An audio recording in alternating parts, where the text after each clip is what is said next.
Podcast. Bersama aku, Kwansi Koizumi Julius, kita akan membahas topik penting, yaitu tentang ketahanan nasional dan bela negara. Tapi kali ini aku nggak sendiri nih, karena aku ditemani dengan dua narasumber kita. Boleh perkenalan dulu, Kak? Boleh dong. Dengan Kak siapa? Aku Lansyah Presti. Kalau aku Pinkan Nurwati. Dari Kesehatan Masyarakat, benar ya? Bener Benar, dong. Kak? Gimana kabarnya ini, Kak? Alhamdulillah sih baik kalau aku. Baiklah, kita langsung masuk ke pembahasan inti kita. Menurut beberapa sumber, ketahanan nasional adalah suatu kondisi dinamis dari suatu bangsa yang berisi ketangguhan nasional dan keuletan dalam menghadapi dan juga mengatasi segala macam tantangan dan juga ancaman, gangguan, serta hambatan, baik yang berasal dari luar ataupun dari dalam negeri. Menurut Kawulan, apa esensi dan urgensi dari ketahanan nasional? Sebelum itu, jadi ketahanan nasional ini meliputi aspek politik, ekonomi, sosial budaya, keamanan, dan pertahanan.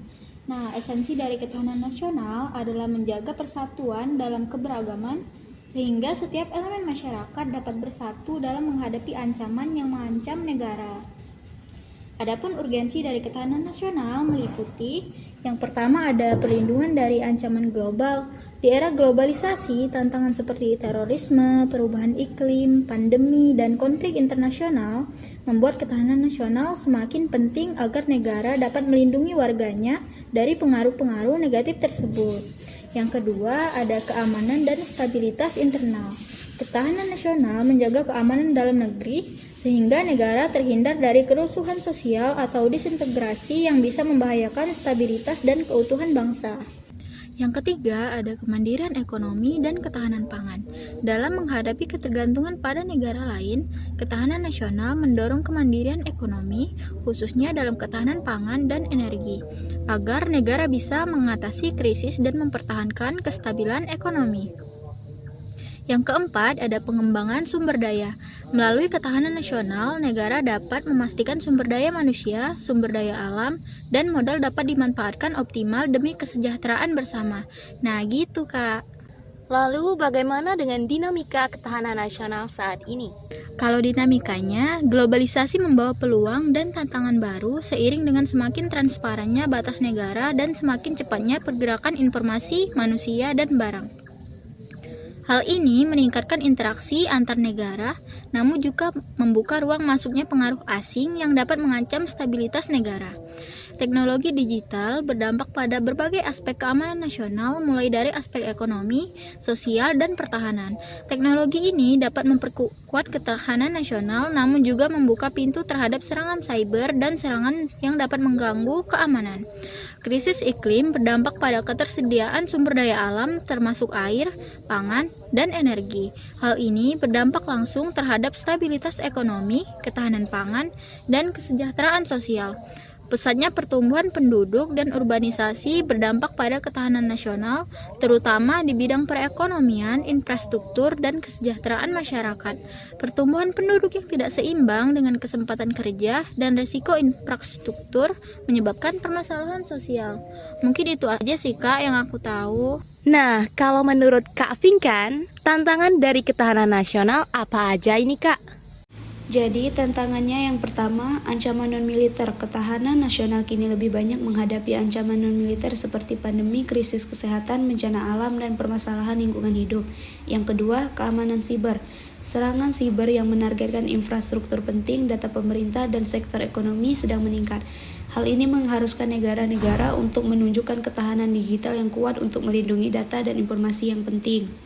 3. Polarisasi sosial dan konflik identitas. Ketahanan sosial negara menghadapi tantangan berupa konflik identitas, polarisasi dan intoleransi yang dapat melemahkan koherensi hubungan sosial, penyebaran hoaks, dan ujaran kebencian. Melalui media sosial semakin memperparah masalah ini. Yang keempat, ketergantungan ekonomi terhadap negara lain. Ketergantungan pada impor bahan baku, teknologi, dan energi membuat ketahanan perekonomian suatu negara rentan terhadap gangguan global. Yang kelima, krisis pangan dan energi. Ketahanan pangan dan energi menghadapi tantangan serius akibat perubahan iklim, eksploitasi berlebihan dan ketergantungan pada impor. Yang keenam, pengaruh asing dalam politik dan ekonomi. Investasi dan bantuan asing dapat memperkuat perekonomian, namun juga berpotensi melemahkan independensi jika terlalu sering bergantung atau menerima kondisi yang melemahkan posisi negosiasi dalam perundingan internasional. Kalau kita berbicara tentang ketahanan nasional, pastinya berkaitan dengan bela negara. Jika ketahanan nasional adalah situasi yang harus dicapai, maka bela negara bisa dikatakan sebagai tahap atau hal yang harus dilakukan untuk mencapai situasi tersebut. Artinya, tanpa sikap bela negara yang tinggi, ketahanan nasional di suatu negara tidak akan terwujud nih Kak. Berkaitan dengan hal tersebut, menurut Kak Finkan, apa esensi dan urgensi dari bela negara itu sendiri Kak? Urgensi bela negara, satu, menjaga kedaulatan negara dan keutuhan wilayah dari berbagai ancaman baik dari dalam maupun luar negeri. Yang kedua, membangun kesadaran berbangsa dan bernegara di kalangan warga negara terutama di generasi muda. Yang ketiga, memperkuat ketahanan nasional dalam menghadapi kompleksitas ancaman dan tantangan global. Yang keempat, membentuk karakter bangsa yang cinta tanah air, memiliki jiwa patriotisme dan rela berkorban untuk kepentingan bangsa dan negara. Yang kelima, mewujudkan persatuan dan kesatuan bangsa yang kokoh dalam menghadapi ancaman disintegrasi. Dengan memahami esensi dan urgensi bela negara, diharapkan setiap warga negara Indonesia dapat berperan aktif dalam upaya pertahanan dan keamanan negara sesuai dengan kemampuan dan potensialnya masing-masing. Nah teman-teman, jadi sikap bela negara menjadi bagian langsung dari jalan menuju ketahanan nasional. Karena dengan adanya sikap bela negara yang kuat, maka ketahanan nasional akan tercapai secara maksimal. Mungkin cukup sekian podcast kita hari ini. Kita ucapkan terima kasih kepada dua narasumber kita, Kak Wulan dan Kak Finkan. Sama-sama. Sampai jumpa kembali di My Mini Podcast. Bye-bye.